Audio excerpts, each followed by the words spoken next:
পালং শাক রান্না করব। ব্যাচেলাররা খুব সহজে এভাবে রান্না করে নিতে পারবেন। আসসালামু আলাইকুম, কেমন আছেন সবাই? পালং শাক খেতে চাইলে উপকরণে রান্না করা যায়। পালং শাক আমি এরকম পরিষ্কার করে ধুয়ে কেটে নিয়েছি, এরকম সাইজ করে। একটা পাত্রের মধ্যে তেল দিয়ে দিচ্ছি।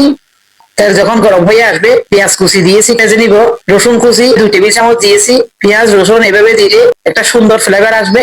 ভেজে নিব। 3টা শুকনো মরিচ দিয়ে দিচ্ছি। শুকনো মরিচ আগেও দেওয়া যায়, তো একসাথে ভেজে নিব। যখন এরকম ভাজা হয়ে যাবে, সুন্দর কালার আসবে, চিংড়ি মাছ দিয়ে দিচ্ছি।